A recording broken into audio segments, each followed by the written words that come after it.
Hello Leo, ito yung reading mo October 17 to 31 or kung kailan mo man mapanood ito. Yan. Maraming salamat sa support mo Leo, kung baguhan ka o datihan ka na dito. Sa lahat ng kababayan natin nanonood na reading ko, maraming salamat dito sa Pinas hanggang sa abroad. Yan.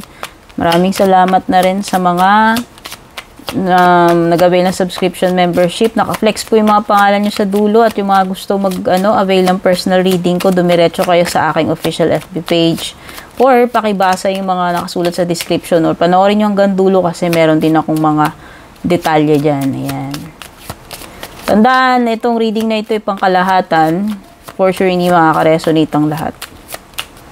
At hindi ko rin kontrolado kung ano yung mga energies na lilitaw dito. No? Pwedeng past para sa iba, pwedeng present para sa iba, pwedeng mangyayari pa lamang para sa iba. Ayan. So, you have here the star, the sun. Ang ganda naman. Star. May star, sun. Kulang na lang moon, tsaka clouds, pero hindi, wala. Nag-post ako guys baka mawirduan lang kayo sa itsura. Nag-post lang ako. Meron akong inayos. So, wapa tayo isa. So, you have here star, sun, crossroad, and rider. Uy. Ay, meron ba kayong pinaplano ditong paglilipat or big na career change? Oo. Mukha kasing darating kayo doon sa sa point na kailangan yung ayusin yan, harapin yan, or mamili ng direction. Yan, pagdating sa career. Or ewan ko, kung hindi yan sa career nagre-relate sa'yo.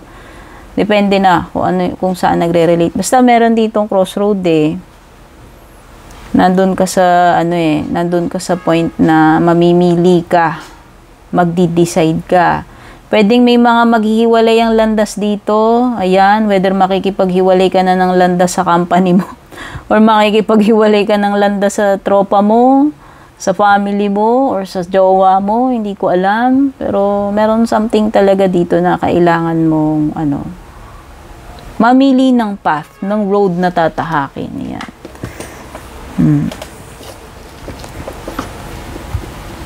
Wow, ang ganda. Maganda itong star and sun mo So, ang lakas ng energy dito na merong wish come true para sa'yo, Leo. Oh. Walang bagay na imposible. So, ang nakikita ko dito is, ikaw ay kumikinang, no? Pwedeng yung iba sa inyo, ito na yung Ito na yung point na maaliwalas ang lahat. Maganda yung takbo ng mga bagay-bagay sa career mo, sa kabuhayan mo. Kasi parang merong warmth, happiness, and energy na ikaw ay very enthusiastic about dito sa ginagawa mo. Or kung sisimulan mo pa lamang yan. At ito ay isang magandang indication na magiging maganda yung outcome, positive, successful outcome. Ganon din yung star kasi nga, kung anong gusto mo rito, mangyayari yun, makukuha. Matutupad with the star card. Okay? So, napakaganda, napakasigla ng energy. Napaka-vibrant. Ayan merong goal achieved. Kung goal achieved or progress, kung sabihin mo natin na hindi mo agad-agad makuha, pero there is progress dito sa ginagawa mo. And for sure, nakikita ko talaga successful or positive yung outcome na ito. O, ayan ang daming passion, ang daming energy, may movement with the rider. So, nakikita ko definitely this is progress, no? Sabihin na natin kung ano man yung pinagkakabalahan mo, project mo, goal mo, kakikitaan ng progress and very promising yung outcome na naghihintay dyan. Maraming activity, pwedeng may mga lakad, may mga pupuntahan. Basta may pagta-travel, may progress, may movement. And pwedeng may good news with the rider. Yan, something na matatanggap mo. Meron din. Pwedeng may delivery, may marireceive ka dyan kung ano man yan. Tignan na natin yung love life mo. Leo. Leo, Sun, Moon, Rising, Venus signs or cross watchers. Ito. Oh, ito daw connection na to is parang karmic relation, karmic na connection. May bonding yan. So, pwedeng tatagpo kayo na itong person na to. Or very, very active yung communication nito. Very active kayo sa dating, sa communication, itong kakonect mo. At sinasabi dito, pwedeng karmic relationship mo daw. At yan, so nakikita ko dito, ayan, hindi pa kayo mag-asawa, for sure. Pero, andun yung malaking possibility na mauwi ito sa engagement or kasalan. Kasi nga nakikita ko dito habang tumatagal lumalalim yung connection ninyo eh. And yun na nga, napapadalas na kasi yung ninyo, yung dates ninyo, nadalas na rin kayo magkasama. So there is parang a connection na nag-grow and yung bonding na nagdi-deepen. Yan. So yan. Para naman sa iba dito, kung talagang magjowa na kayo, mag-asawa kayo, baka meron lang kayong special na date, lakad, with your special someone, asawa mo man yan, o jowa mo na ng matagal. Yan. May pag-aalok kasi ng commitment dito, ayan, kaya kung single ka, mauuwi rin naman talaga to sa relationship, kasi ayan na nga, either i-reject mo yan, tanggapin mo yung proposal niyang person na yan, o. So, kung single ka, liligawan ka, pwedeng, sagutin mo na. Pero kung magjowa na kayo, pwedeng alokin ka naman yan ng, kasal, or engagement, diba? Opya.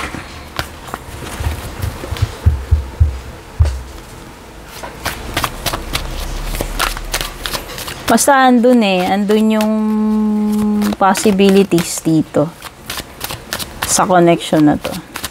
I don't know why karmic. Wala akong mga alam-alam about karmic relationship yan. Wala rin akong actually knowledge yan sa mga soulmate, yan. Wala akong masyadong dyan. Background dyan. Pero binanggit ko na lang din kasi since sinasabi dito, this is a karmic relationship daw. And merong malalim na bond sa inyo eh. Ay, wait lang guys. Baka naman yun yung major decision na mo sa buhay mo. Ito, kasi meron something like turning point sa buhay mo, and then meron din kasing proposal dito kung totoo nga merong marriage proposal dyan, or yung romantic proposal, yan, engagement man yan, panliligaw or pagpapakasal.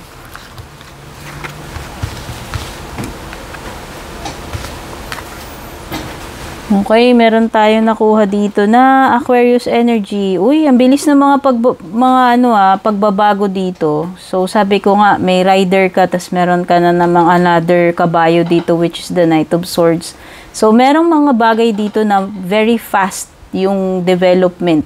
Very fast yung changes, very fast yung movement, yung progress, kung progress man yung pinag-uusapan. Okay? Meron something dito na may sense ng urgency na kailangan basta mabilis mabilis na nagmamanifest, mabilis na mangyayari or magkakaroon ng outcome. So may Aquarius energy, meron ding Gemini energy dito. Wow.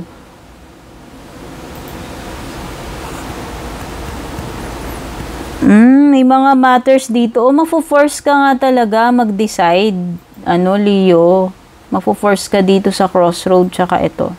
May mga bagay dito na kailangan mabilis mong pagdesisyonan, pagpilian. Kaya siguro baka ma-stress ka dyan. No? Merong hindi mapakali dito, si Aquarius. Hindi ko alam kung bakit. Meron ding energy ng pagiging impulsive, nagmamadali, pabigla-bigla, hindi nag-iisip ng consequences kasi impulsive Merong energy dito ng bigla na lang lulusob. Alam mo yun. So, mag-ingat na lang dun sa mga consequences if ever. Alam mo naman, pag naging impulsive ka, may mga ano yan, consequences yan. Pero yun na nakikita ko dito, magra-rush ka or basta meron something na mabilis. Meron ding mga matters regarding decision making with the, etong dalawang cards na to.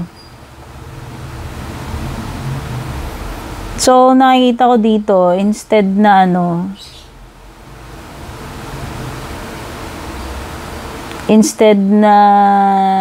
pairalin mo yung emotions mo dito, mas maganda na maging logical ka na lang, practical yung approach mo. Meron din akong nakikita dito ng energy na yung paprangkahin, didiretsahin or paprangkahin. Okay, kailangan mong maging mabilis kasi mamimiss mo yung opportunity pag hindi mo gagawin yan. Kaya pala may dalawa kang kabayo dito. Kaya pala may decision making pagpipili. Agad-agad.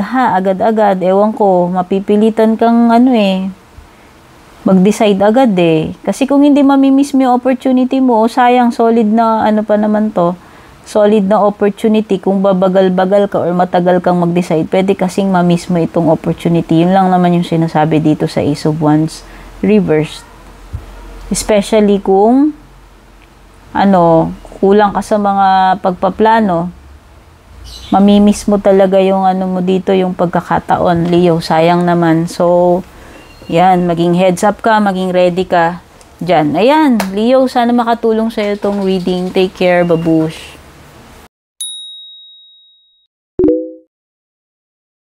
And kung balak nyo pong mag-book or mag-inquire ng personal readings ko, basahin nyo lamang po itong nakasulat sa screen or yung nakalagay sa description.